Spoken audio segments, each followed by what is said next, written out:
Well, welcome to fall 2017. It's an exciting time, beautiful weather, beautiful campus, wonderful people, including Tom in the front row. So this is the first town hall of the year, and I'm going to try, it's hard, difficult, I'm going to try to go shorter than normal so we can have a discussion at the end, because I just feel like there'll be a lot of questions, comments that you might have, so I'm going to try to go through it pretty quickly, and I reduced my number of slides this morning, but there are some important things I feel like we need to catch up on, so I'm going to take off and catch you up on a few things, all right? What I hope to do is cover this right here. I want to talk about a few updates, and that's always dangerous because I'll leave out your thing. So I wrote some more down on the way over here to try not to leave things out. We just do too much stuff here. It's hard to keep up. I'm going to introduce you to some new folks, students, faculty, staff. Talk just briefly about the campaign. It's going really well.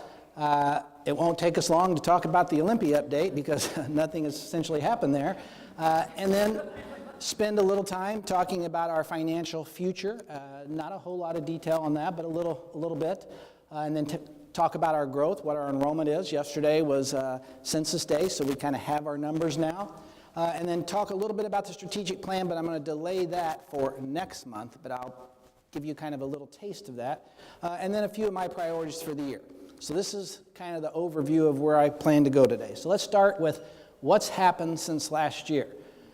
Well, we had our convo in this room on May 4th, and that was kind of right before the storm. So we went like crazy those last few weeks. We did visits to each of the academic areas, and then we graduated over 1,700 students in our first ever 2 ceremonies. How many of you worked at commencement? Yeah, the whole room, look at that, the whole room worked at commencement. Yeah, well, prepare to do that again because we have a date. Is this correct, Brianna? Monday? Yes, Monday. So it's a little earlier. It's actually a much better date. It's not the weekend, but it's Monday of the week before you have grades if you're a faculty member. So 2 ceremonies again. We're going to try that. It seemed to work well. Well, we had Paint the Park Purple. If you don't go to that, you're missing something. It's really, really fun. I've been all 3 years, and I think we've won all 3 ball games. I don't go there to watch the game, but I think we've won all 3 games. And the fireworks are purple at the end. It's a really fun experience. And the summer soiree is a wonderful event, too. I know it's a little more expensive than Paint the Park Purple, but if you want to come, you are welcome to come. And it was a real hit this year. In fact, we got an impromptu donation this year, wonderful gift, very emotional gift. So it was a great event. We lost 2 great friends, and I know we lost our 2 friends before May 4th, but it seemed like over the summer we kind of celebrated their lives, and things happened in the lives of Melanie Dressel and Dawn Lucian. 2 great people. Dawn was one of the founders, really, of our university, and we're going to miss her. And then Melanie came on the picture just a little bit later, but she was a really strong supporter of UW-Tacoma, especially women, young ladies on our campus. Great leader, so we're going to miss these 2 people. Now, some happier things. We opened the Tacoma Paper and Stationery Building and unveiled that donor wall. This picture doesn't do it justice. If you haven't seen it, how many have seen? Yes, it is absolutely gorgeous. The students have already colonized the space, right? You go in there and the students have taken over that space. It's beautiful, so you need to go over there and see that. Also, we kicked off the year actually in here. We didn't mean to kick it off in here, but we needed to because of the rain, and we unveiled a new stylized Hendrix. New costume. Was that the first year of his costume? Is that costume different? You're looking at me funny. It's not different? It was different, yes. He looks more modern. He looks more modern. Yeah. And he dances well. You can ask Mentha. Mentha danced with him. He dances very well. Yeah. Also, just last week on Friday, we formalized that partnership that we've been talking about over a year with, where's Ann? Is Ann in here? Ann, tell me the name of this university. Oh, yeah. That's right. That's very good. Anarangi. Yes.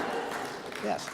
And they were here. A lot of our SIS faculty came in and visited with them. Our Office of Global Affairs is going to manage the partnership. The students will appear here next February. So reach out to them, welcome them to our campus. There looks like there's going to be about 10. They're working on their PhD in Indigenous Studies, and they're going to come to our campus 4 times a year for 4 days. Also, I just learned this over the weekend. I don't know how this got by me. You know, our UW women's rowing team swept. Their 3 boats were the first 3 in the championship, and I heard them, yes. And I don't know if it's politically correct, but I heard the coach refer to them as the girls in the boat instead of the boys in the boat, which I thought was a nice way to coin that phrase. And then, surely you know that our football team is 6-0, and we're rated number 5. Yes, Tom, I knew you were up here for a reason. Yeah, that's exciting.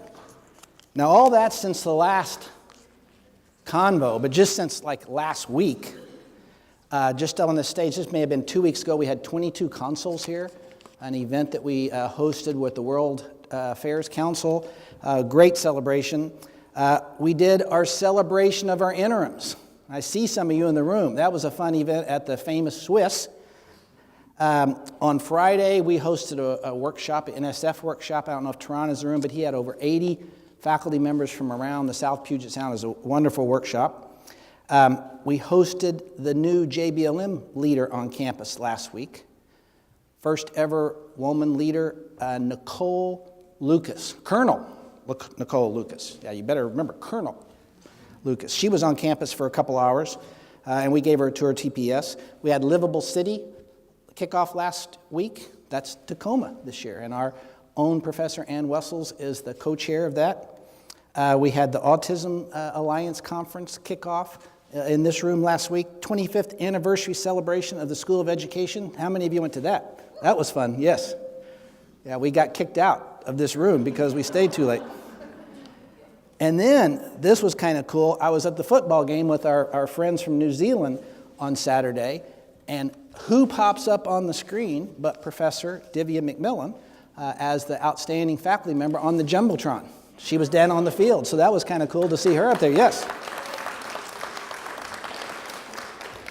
So things are always happening. You can't blink because stuff is going to happen and you're going to miss it.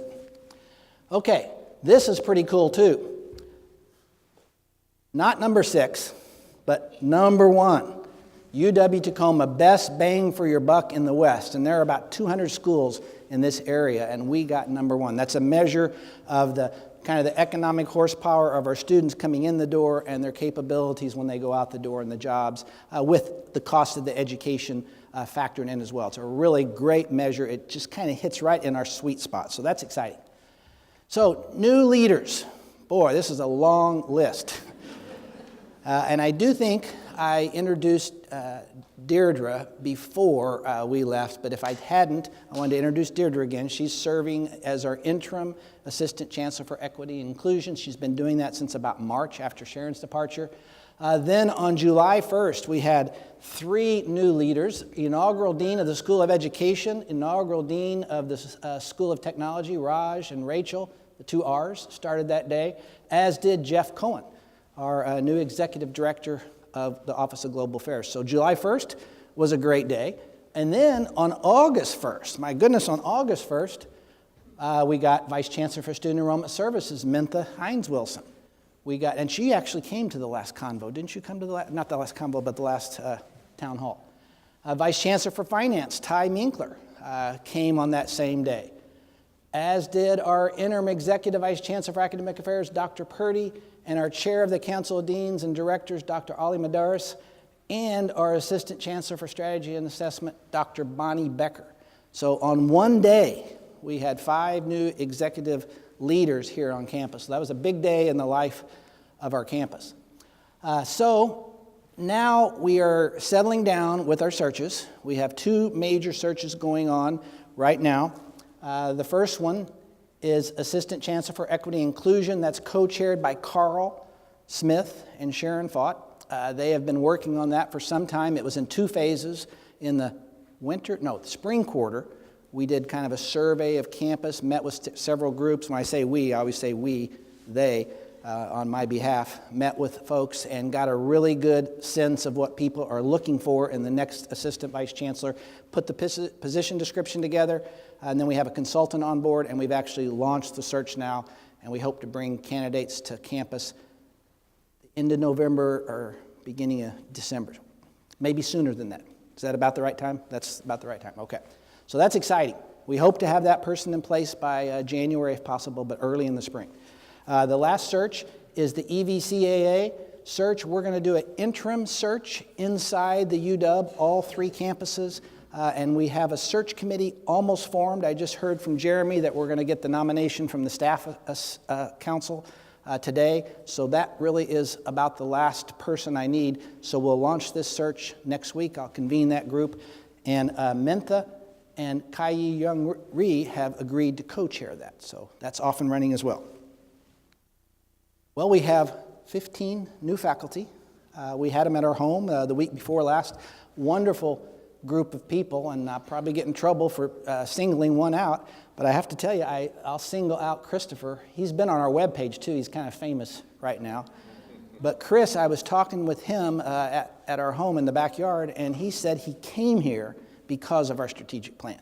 He wasn't even looking for a job, and he saw that job and read our strategic plan, and that made him want to work here, and he pushed through the process and got hired. So I'm hopeful that all of these people are that way. It was a delightful group of people, so I'm excited about the quality of people we continue to attract to our campus.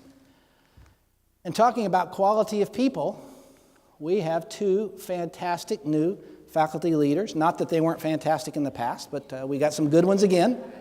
We're really excited about that. Lauren has taken the helm, and if you've been to one of her meetings, she is a slave driver. She is a tough meeting operator. Gets all the business done, and Kai-Yi is the vice chair, so we're looking forward to a year of working with them. And also, I'm really looking forward to, I'm already working with her. You don't have Arwa as your student body president and not work all the time with her, which is good. She's right down here in the front row. So she will definitely change the face of UW Tacoma in her 1 year here, I'm sure. So let's hear it for all the new leaders.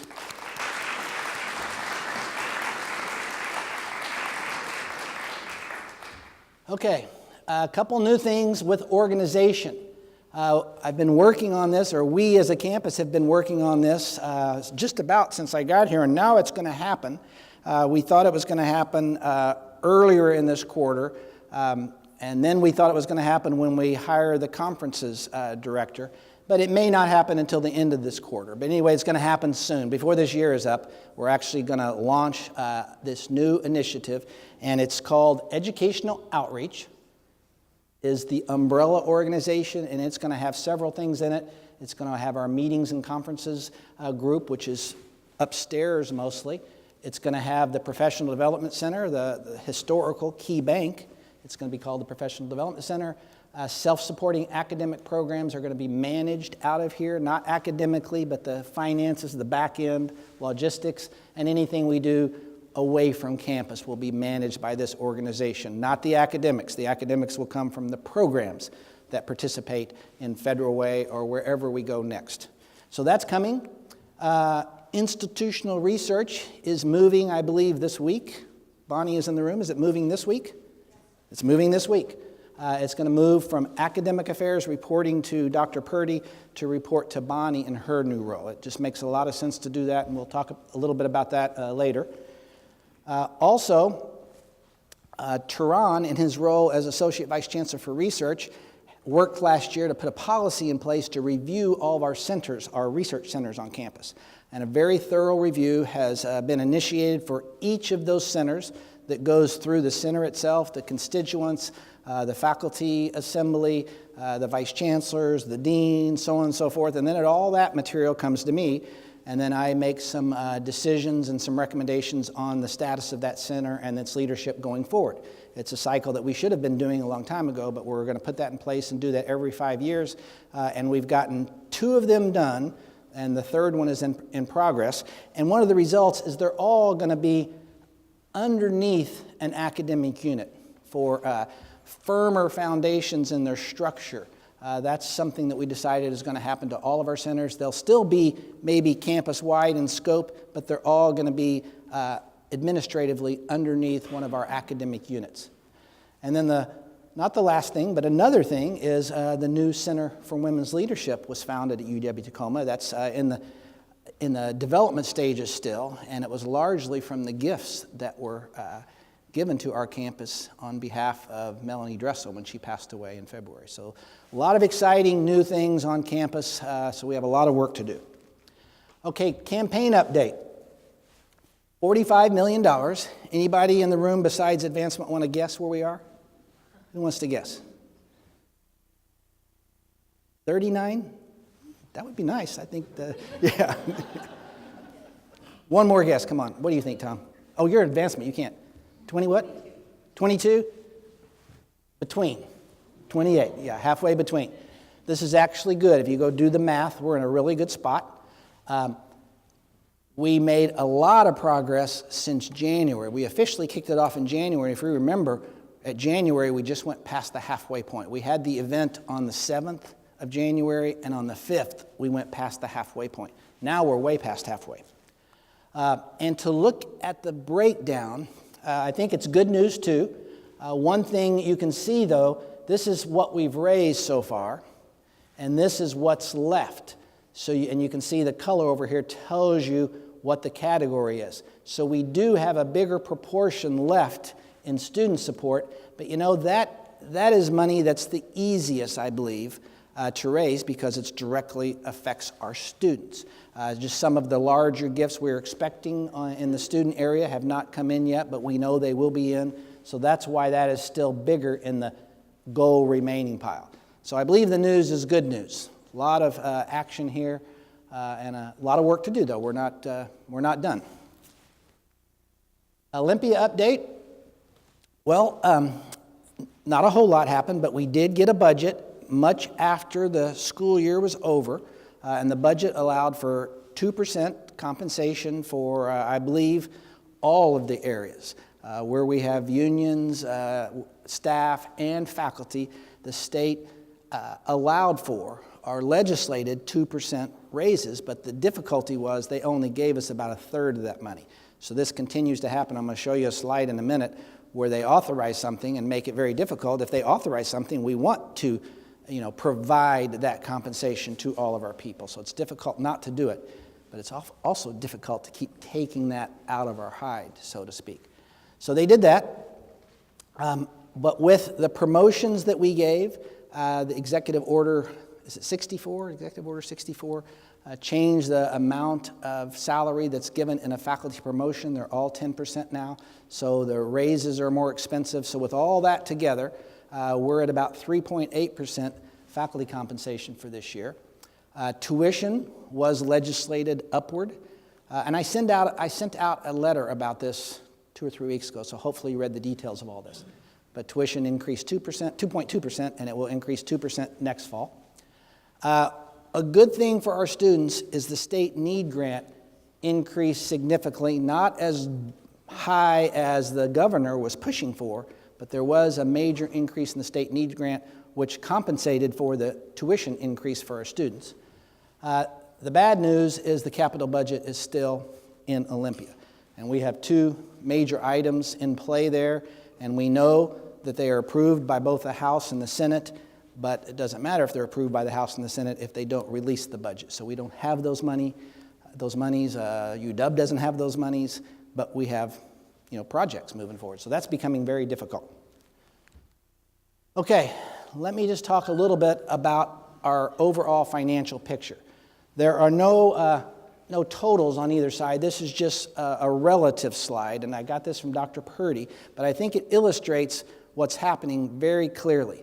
If you look at what happened after the recession, we kind of put some of the pressure on our students as we increased tuition dramatically, and I think the state maybe felt like since they were increasing tuition, their responsibility wasn't as high. So you can see this purple line is going down over time, and I believe this graph is corrected for inflation. So if you don't do any increases and the cost of living goes up, it costs more for our electric bills, it costs more for our salaries, the result is this purple line trends downward. And then, lo and behold, when I show up in 15, the tuition was decreased by 10% over 2 steps. So therefore, the ratio of monies available is much different than it was before. And Dr. Minkler put this graph together for us. He and Jan worked on this, which illustrates the numbers. So over here is the cost per full-time student equivalent. Okay, so each one of our students cost us this red line.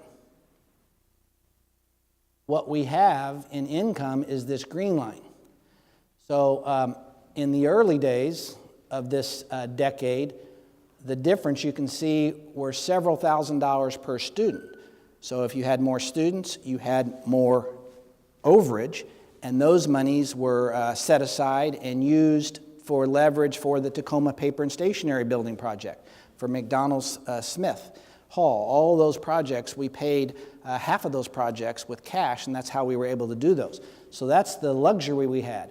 When I walked in, I guess I'm bad luck, I walk in 15, and that number is getting smaller. It's still about $1 million, but you can see that is going to go away too. So our margin is decreasing over time. So if we go back to just the relative number, I think I've described this to you before. This is what's going to happen. And it's not, way out in the future. It's like next year, a year from now. So that's a little bit scary, but UW Huskies don't get scared easily. So we know about it. We've been planning for it. We just now have to act on it. And we have to make some hard choices, which we are going to do. And I showed this graph last year. So this graph is almost a year old. So you can see we knew it was coming. And the results are, if you put numbers to that graph, the previous graph, you can see that what we have, and next year is actually this coming year, what we have and what it's going to cost us is very, very close. But what we did as an executive budget committee is we only spent the guaranteed amount of cushion that we had. So those few new things that we told you about in that letter I wrote, we added 2 faculty positions, and we agreed next fall to add a half of a person to Patrick Powell's staff and a half a person to Sue Wagshall-Golden's staff because of the growing campus schedule. Those things all are less than our margin. Then the state went ahead and increased tuition by 2.2%, but then they also didn't fund all of our salaries. So that was just about a wash. And if we put the numbers on here for the next year, it's going to be about $300,000 again, margin that we have. Very little skinny margin that we have to do anything new with. So therefore, we're going to have to kind of start over. And Dr. Minkler is working on helping us figure out how we're going to start over. So what's that mean?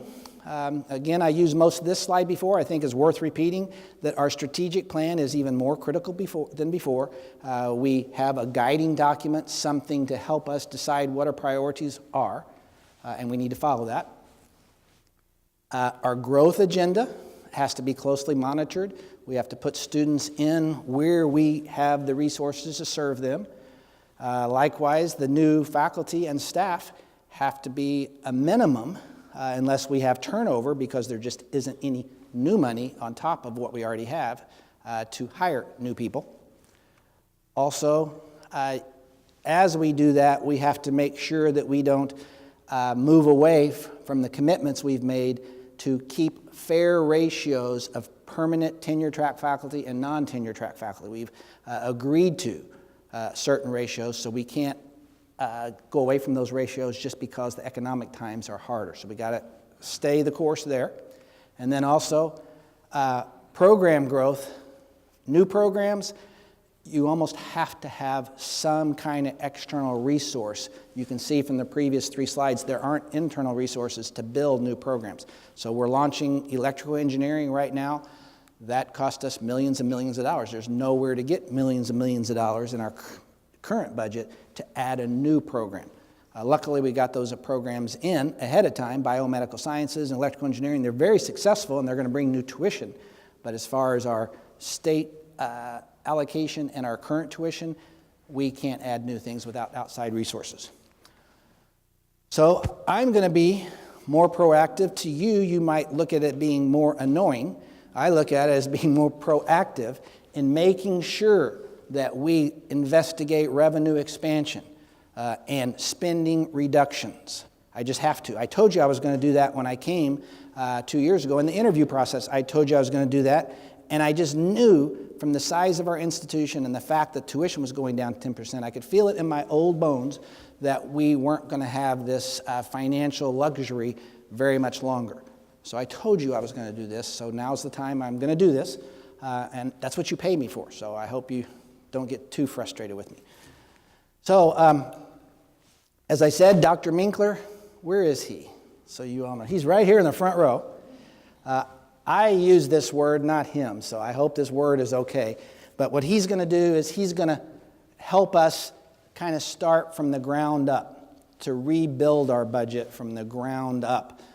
Instead of just taking the budget and adding new things to it, that won't work anymore.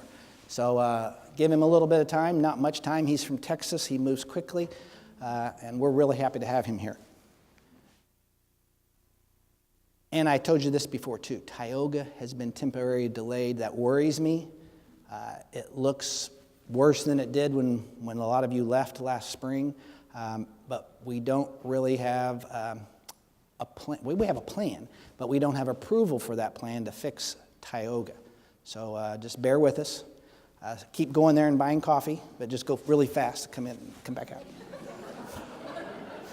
That was a joke. That was a joke.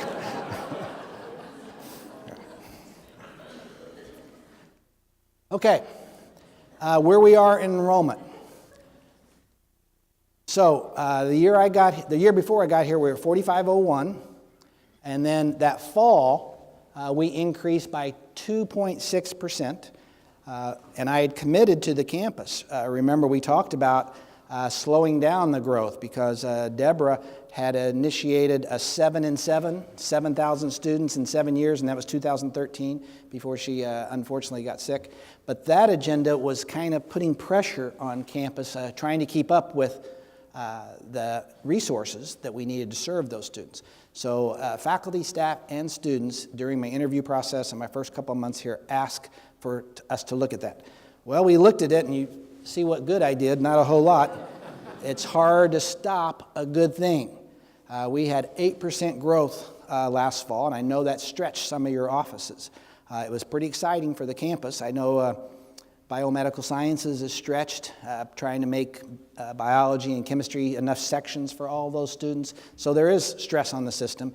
But now that it's over with, I'm kind of glad we almost hit 5,000 last year. But here's the good news, is we did hit 5,000 this year, yes. We're 5,163 as of yesterday. So we're over 5,000 students now. That's a big milestone for us. But you see, we need to manage that carefully.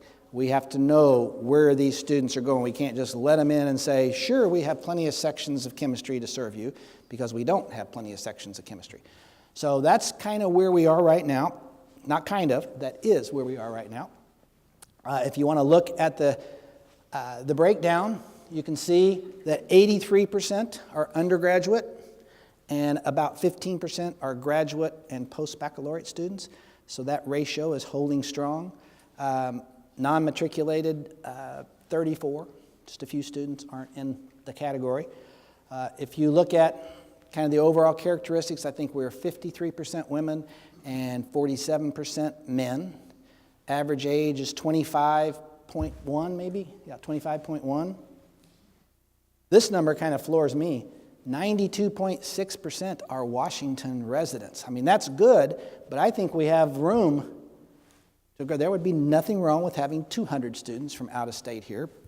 There's some good students in Illinois or Alabama or Delaware that might do very well here. So that's something maybe we could tick up a little bit over time. It is expensive for a student to come from Delaware or Indiana, though, or Ohio or Florida. They pay out-of-state tuition. And then our international student population is holding strong. The demographics are very similar to before. I didn't put the comparisons, but they're very similar to before. Very strong diversity in our campus body. Okay, progress. I told you I'm just going to give you a slide or two because on November 2nd, we're going to spend the whole town hall on November 2nd talking about the strategic plan. One of the big new things is Bonnie. You know, Bonnie and Richard, who are sitting right here in the middle, led our strategic planning process a year and a half ago, which resulted in these 6 wonderful impact goals in the strategic plan that we have now. She went on sabbatical to Argentina, so we lost her for a while. But when she came back, we were able to talk her into leading the strategic plan process, organizing, coordinating the strategic plan process, and I'm very happy to have her back on board.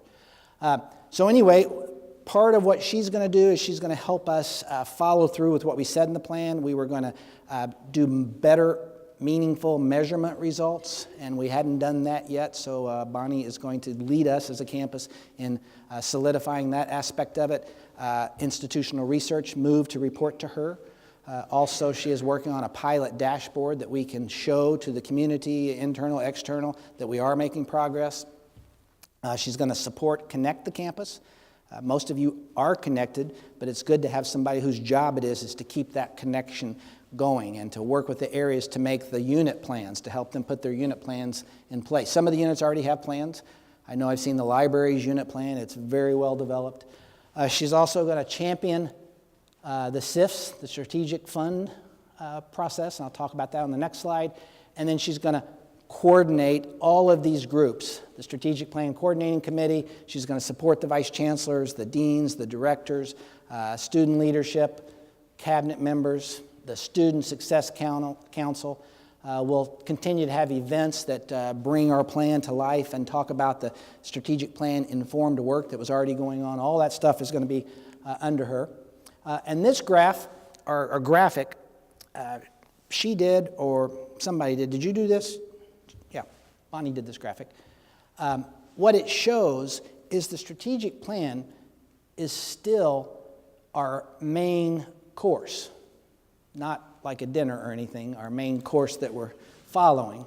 But we are doing academic plans, unit plans, campus academic plan. We're going to do strategic enrollment plan. All those things are necessary. Those are more operational level. The strategic plan informs all that. And then we can build our budget from the ground up as we put these things in place, because they're all connected. The strategic plan is the umbrella that goes over everything that we do.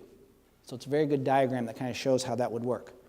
So even though our financial situation isn't ideal, we're sticking to what we said we'd do. We're going to continue to fund the Strategic Plan Initiative Fund and keep that in place.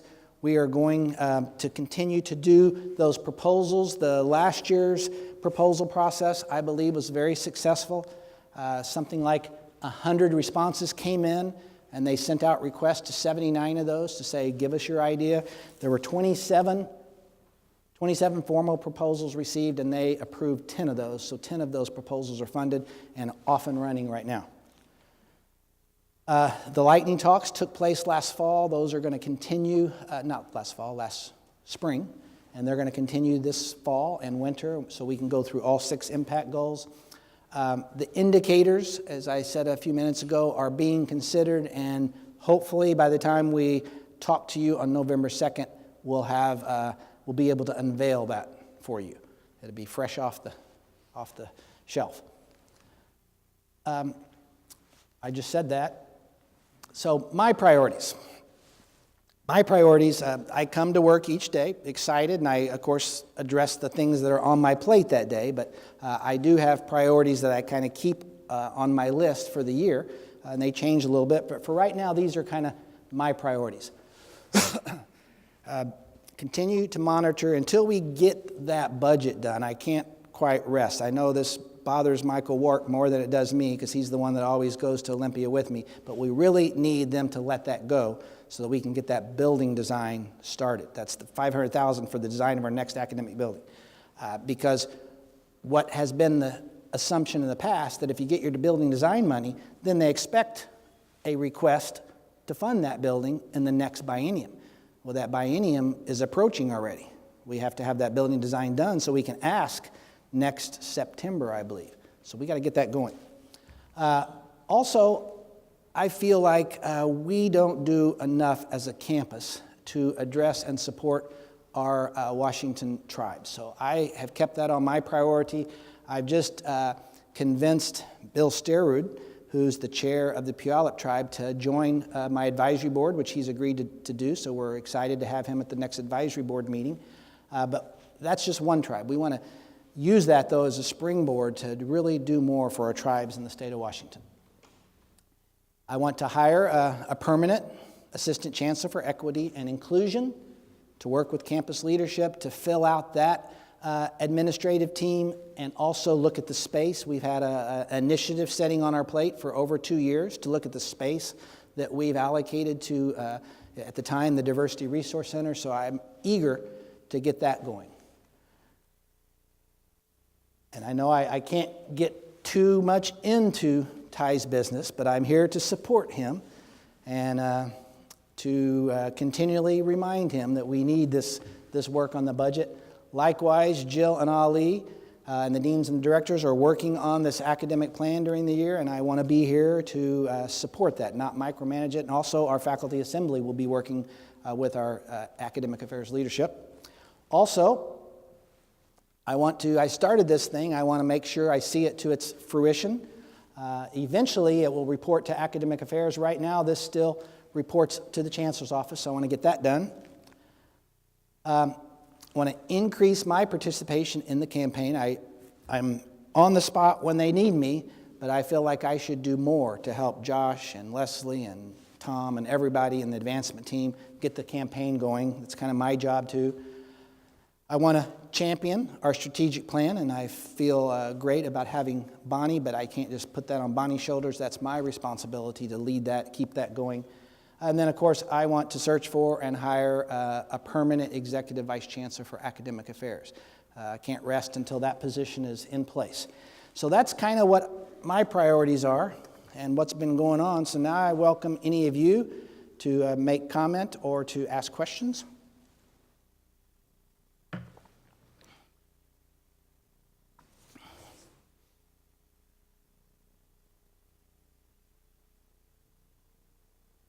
Yes, Kimma, yes. This is Kimma, Professor Cargill, excuse me. Can you describe the status of the Federal Way Center and a little bit what it will be doing and how that fits into the educational outreach org chart that you showed? Sure.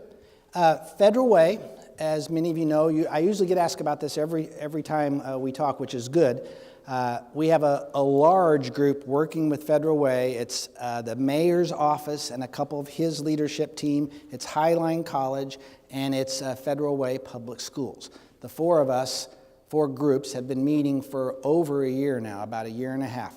So in about April or so, we got more focused on what programs might have cohorts there or might be there. And it was decided that education is a likely candidate because the teachers in the Federal Way School District would like to have professional development right there. So they get off work and can go somewhere downtown and get some professional development courses. So Rachel, as soon as she got here, she got involved. The engineering community there or the technical community would like to have computer science courses, those kinds of things closer at hand. Those are more expensive. There's no plan yet to have, laboratories or anything like that. What we envision first is a presence. And a presence could be many things, but I'm an engineer, so I think in squares and boxes and stuff like that. I think of an office that would have one or two people there that we would share with Highline. a receptionist, maybe an advisor or counselor. There would be all kinds of literature about UW-Tacoma and Highline College. It's only 7 miles away. We're about 10 or 8.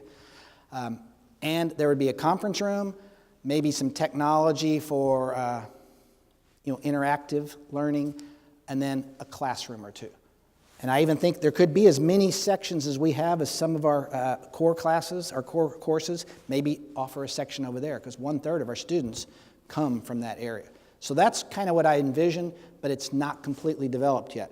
Now we have Michael, Wark, and Ali in the room, who are our co-liaisons for that. Did I describe that close enough?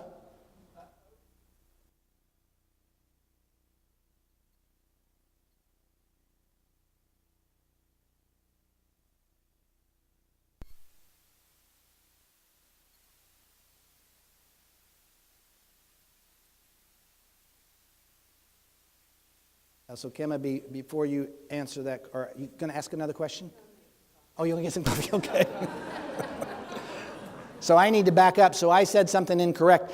We have to give Highline first dibs on first 2-year course. Yeah, because the partnership, that would be part of the partnership. So if they didn't have the course, if it was, do you think they have organic chemistry, those kind? They probably do. But if they didn't have the course, then we would put it in, or if it was an upper division course. Yes. Yes, Ali.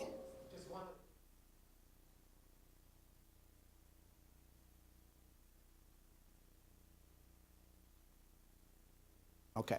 So what Ali said, because this is being recorded, is another possibility there would be hybrid courses or an online course. Those would be easy to put there. And that's why I said a conference room with technology in it. We may be able to offer a course, even from Seattle or Bothell. So thank you for that question. And when I had them on the educational outreach slide, that's because I wouldn't want each department, education, nursing, to build infrastructure to worry about housing that. Those academic units would be the power behind the academic course. All of that would be under them, but the administration would be centralized. Other question? Yes, Elizabeth.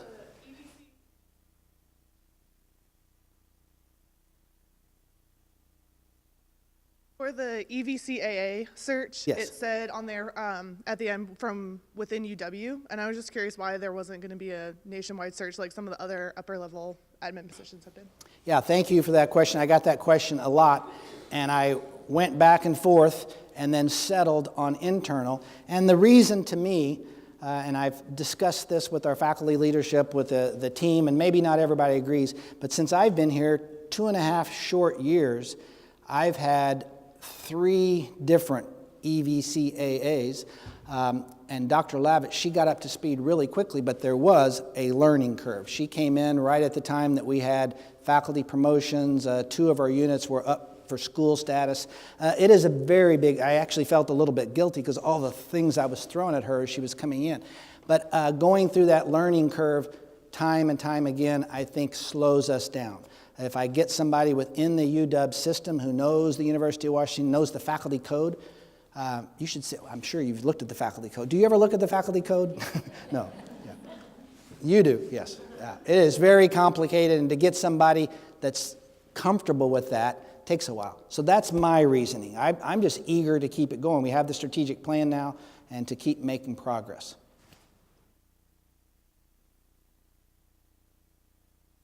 Other questions or comments?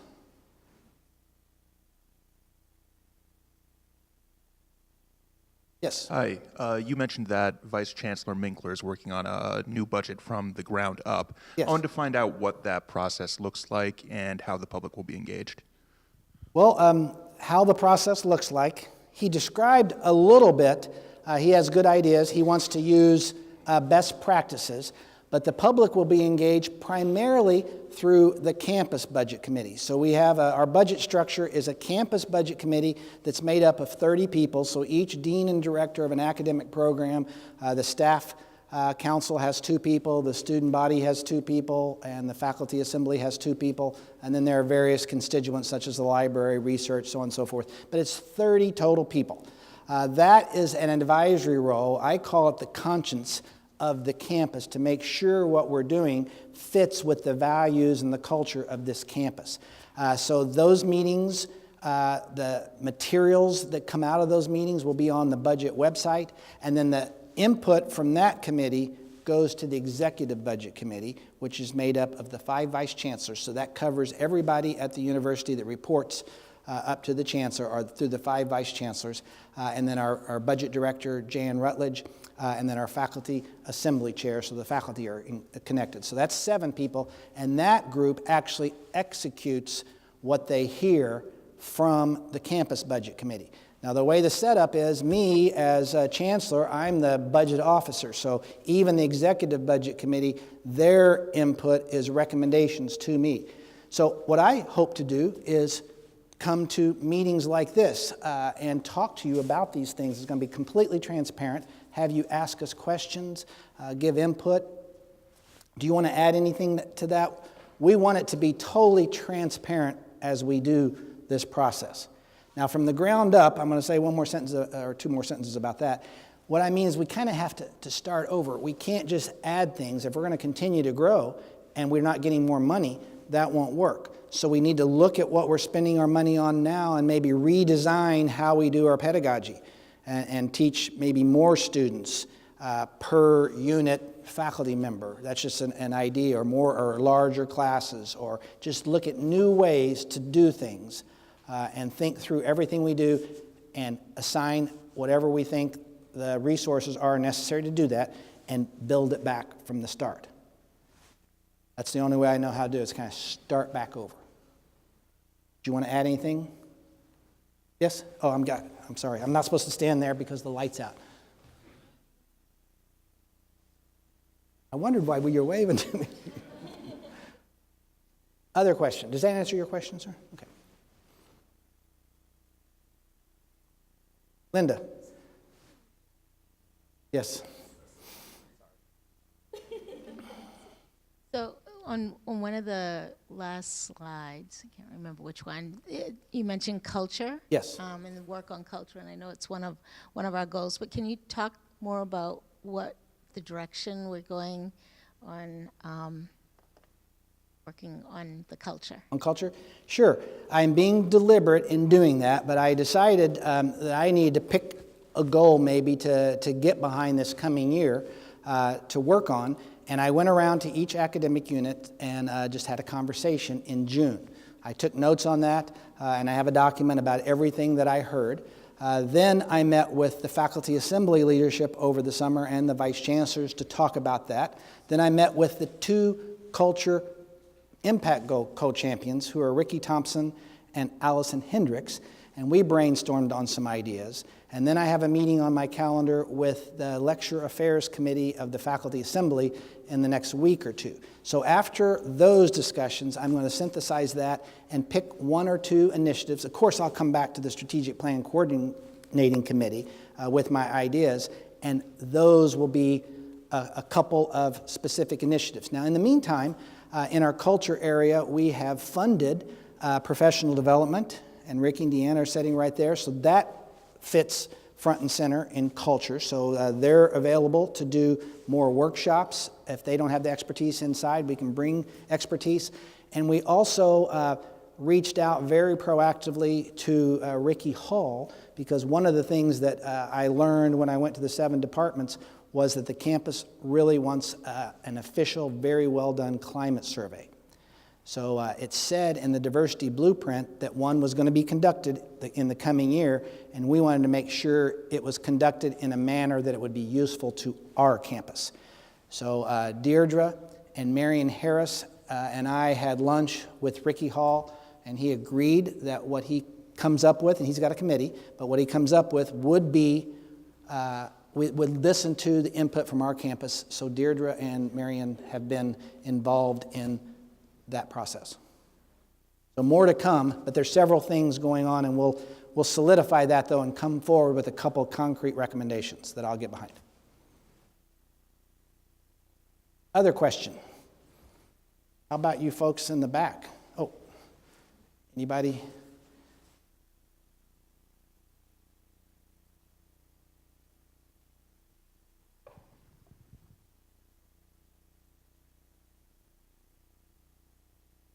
Well, I don't want to force you to stay here. I obviously like talking to you, but if there are no other questions, any last minute, did you have a question, Jeremy? No, scared him. Okay. All right, well, thank you. Welcome. Good luck. Best wishes on the new quarter. Thank you.